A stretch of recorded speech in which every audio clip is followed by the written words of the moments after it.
My husband was a gold dragon, so was I, yet I gave birth to a small ice blue dragon.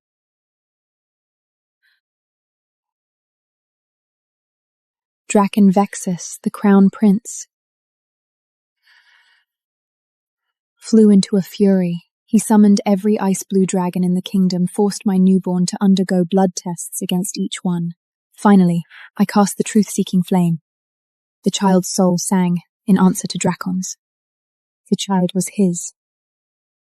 That very day, my younger half-sister Vana had given birth to a royal gold hatchling for Prince Lysander, the king's third son. Dracon lost his claim to the throne. In his fury, he slaughtered my child and me.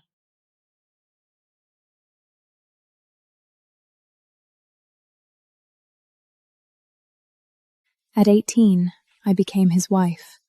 But 2 years passed without a child. Healer after healer examined me. There was nothing wrong with me. That meant the problem was him. I begged my mother to teach me a forbidden magic, one that consumed my own life to conceive a child. I performed the rite in secret, bleeding myself dry, all to give him the child he could never father, and I succeeded.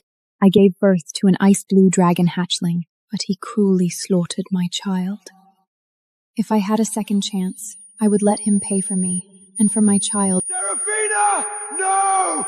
In my last moment of consciousness, I heard someone calling my name, not Dracon. When I hardly opened my eyes again, I had returned to the day of my coming-of-age ceremony, the day the dragon court chose its brides. Dracon Vexus, crown prince of the Starlit Sun Kingdom, stood a few paces away. His eyes burned with hatred as he glared at me. He took my sister Vania's hand and knelt before the king. Father, I love Lady Venia Ashford. I will take her as my princess, my mate, my bride. My body swayed. Not only had the gods returned me to this day, Dracon had returned too. He was certain that my sister Vana would give birth to a noble gold dragon, so he was determined to replace me as the bride with her.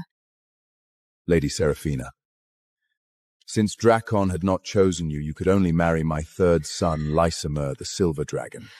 Do you agree? Since I was the only true-born daughter of my house, a rare gold dragon, from the day I was born, I was destined to marry the crown prince. Everyone thought I had been cast aside by Dracon, but that wasn't the case. It was I who didn't want Dracon anymore. I answered to the Dragon King, calm and composed. I agree. King Theron let out a sigh of relief and issued a royal decree. Whoever bore the first golden heir would immediately inherit the throne. The same decree as in my past life. That spell required pure dragon blood, and I was the only one who had it. In this life, he would have no children, nor would he ever sit on the throne. On the day of our weddings, Vania and I left the house together. Dracon had sent 10 wagons of gold and silk for her, chest after chest of jewels and ornaments. He's certain that Vania would bear him a pure golden heir. As I passed him, he leaned close to my ear. His voice dripped with venom. Seraphina, you think marrying my brother is going to get you a gold dragon? Do not forget, my brother is only a silver dragon. You may be royal gold, but I know exactly what kind of creature you are. You will only ever spawn inferior filth. Inferior filth. The child I had bled myself to create for him. The child he had murdered. I said nothing. I had endured worse in my past life. His insults no longer cut. Then he noticed something. He halted and raised his voice deliberately. Where is Lysander? Has he come to reject his bride? My prince, do not say such things. My sister is the only gold dragon in our house. Royal gold? She is not fit to lick the scales of a mud eel. Gasps rippled through the crowd. For a gold dragon to be compared to a mud eel was unthinkable, but no one dared speak against the crown princess. Murmurs spread. Suddenly, a cold voice cut through the whispers. Brother, you've gone too far. Dracon laughed. Lysander, you took so long. I thought you had changed your mind. Changed my mind? Lysander stopped before me and took my hand. To marry Lady Seraphina is the greatest honor of my life. He turned to his servants, who carried chart after chart of wedding gifts. The display matched Dracon's. Sorry, I am late. I was preparing gifts for you. Please forgive me, my princess. Warmth spread through my chest. I shook my head. There was nothing to forgive. By tradition, Drakon was crown prince. So he and Vanya entered the palace first. Lysander and I followed behind. He held my hand the entire journey. Drakon watched our hands intertwined, fury blazing in his eyes. Lysander, let me give you some friendly advice. Watch your filthy princess carefully. Do not let her pollute the dragon royal bloodline. My prince, do not speak of my sister that way. She would never do anything shameful. The two of them performed their little duet perfectly. Quite the married couple. Lysander gripped my hand tighter. His voice was cold steel. Brother, you should worry about your own little ice blue bride. Vanya's face went pale. Her status was her deepest wound. She glared at me with pure venom. I wish the crown prince and my sister every happiness. May you soon bear a royal gold heir. I have pure blood. Of course I will father a golden dragon. Lysander is only a silver dragon. And you? I will wait and see what kind of creature you spawn. A sterile fool. Where did his confidence come from? There was no point in fighting now. The best was yet to come. When we reached our chambers, Lysander's expression grew troubled. His lips pressed into a thin line.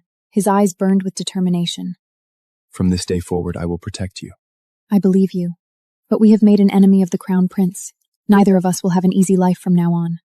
Unless we give birth to a golden dragon first, and send Drakon to his grave. He looked at me, confused. I slipped off his outer robe, my fingers tracing over the hard planes of his chest. With every touch, faint golden light began to shimmer across his skin. My heart jumped. Was Lysander also a gold dragon? Lysalar's large hand seized my wrist in a firm, possessive grip. He yanked me forward, reversing our positions with raw strength. His breathing was ragged, deep and hungry, like a predator barely holding back. Serafina. I don't know why, but every time he says my name, I involuntarily picture that moment. Serafina! No! Was it him? Meanwhile, Drakon was in his lavish quarters, pulling Vanya close with that arrogant voice of his. Only you can give birth to my pure-blooded golden dragon, my darling. Drakon stroked Vanya's flat belly with possessive satisfaction. Soon this will carry my son. Let that useless Serafina watch and despair. 1 month later, I lay on the bed, feeling a bit weak but smiling softly. I'm just a little tired. There's no need to call the physician for such a small matter. Lysander held my hand tightly, his silver eyes full of worry and deep love. Anything concerning you is never a small matter to me. The healer examined me and broke into a joyful smile, bowing deeply. Your Highness, congratulations. The princess consort is pregnant.